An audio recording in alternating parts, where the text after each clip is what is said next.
Senator from Louisiana. I ask unanimous consent that the following interns in my office be granted floor privileges until June 12, 2025, Jude Aber and Sophia Damalis. Without objection. Mr. President, I can proudly say that Louisiana fuels the world. That's what we say in my state, and it's true. First poster. Louisiana accounted for more than 60% of U.S. energy exports last year. The United States is the world's largest LNG exporter, and Louisiana has some of the largest export terminals in the world. And it's a whole of state activity. A lot of the natural gas we export is produced in the Haynesville Shale, which is in northwest Louisiana. And that gas comes down to the Cameron LNG in Hackberry, Louisiana, where President Trump went when it first opened. That one exports 12 million metric tons of LNG annually. Cheniere Energy in Cameron Parish, 30 million metric tons of LNG last year left that facility. And Venture Global in Plaquemines Parish, 27 million metric tons of LNG per year, and they are expanding. President Trump wants to reestablish American energy dominance, and that dominance starts in my state. I can proudly say Louisiana has the infrastructure, strategic location, most importantly, the workers to put the United States back on top. Louisiana's ports, railroads, highways, and pipelines provide an outlet for gas and oil from landlocked states to be exported from our ports to around the world. Now, some oil is transported by rail, and the only place in the United States of America where 6 major freight railroad carriers converge is in, you guessed it, my home state of Louisiana. Our fully integrated 50,000-mile pipeline network and 11,000 miles of state highways make Louisiana an obvious choice when considering which states can best transport these goods. Now, obviously, when your state has the mouth of the Mississippi, where it drains into the Gulf of America. Besides our LNG exports, we have 6 combined deep draft ports. We're moving oil and gas and also the refined products from that oil and gas, which is part of fueling the world. So, Louisiana is critical to the production and distribution of fuel and fuel products.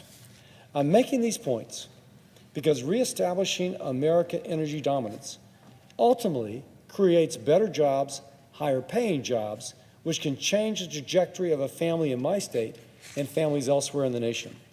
By the end of President Biden's term, after 4 years of attacks against American energy production, the Department of Energy reported tens of thousands of jobs lost. Now, tens of thousands of jobs is a statistic, but these are real people, real families we're speaking of. Think of the young couple with 3 kids, and the husband comes home and tells his wife that he has lost his job. And he would have lost his job because of some activity the Biden administration did. The wife immediately wonders how they're going to pay the house note. The husband feels humiliated. They feels as if he's letting his family down. And suddenly there's sparks of argument between 2 people who've always gotten along, and kids see conflict that there never was before. These are human stories, and those stories were relived over and over when these almost 30,000 jobs were killed. By the way, they were killed not because the fuel was not needed, but because the last administration decided they felt uncomfortable with that fuel being produced in the United States of America. Well, tens of thousands of Americans suffered under that prejudice under President Biden.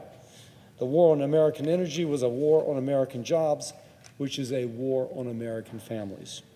Now, that war on the American family is over. I recognize, President Trump recognizes, that American energy dominance, fueling our state, our country, and the world, and along with it, giving enough product for manufacturing of the refined products we all need, creates with it the high-paying jobs for Americans who never should have been out of work in the first place. And we're seeing evidence of this all over.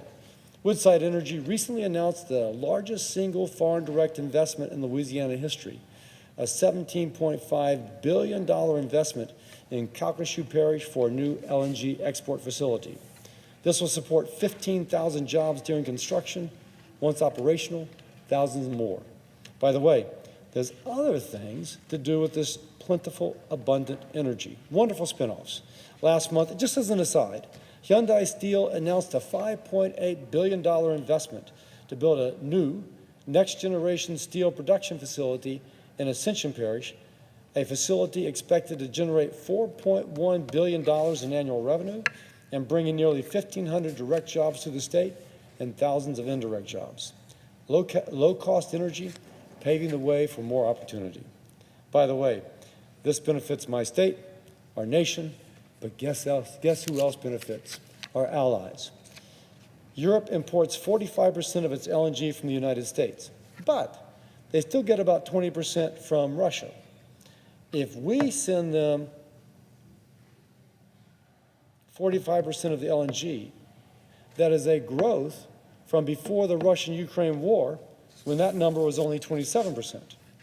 Now, there's a bill before Congress, many senators are supporting, that puts stricter sanctions upon Russia. And I would say that if the Europeans buy even less natural gas from Russia, they'll need more natural gas from us. And we have the capacity to make that up. We want to send more natural gas from the Haynesville Shale through those LNG export facilities across the Atlantic Ocean, creating tax revenue for my parish governments, wealth for my workers, helps our national security, helps our economy, helps working families. The European Union using more U.S.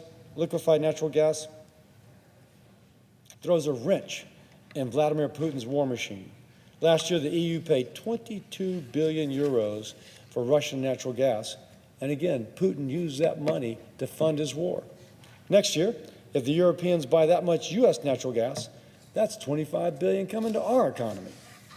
After Putin's brutal invasion of Ukraine in 2022, the United States helped Ukraine stand up against Putin. Europe did too. Let's use our energy to do it even more so.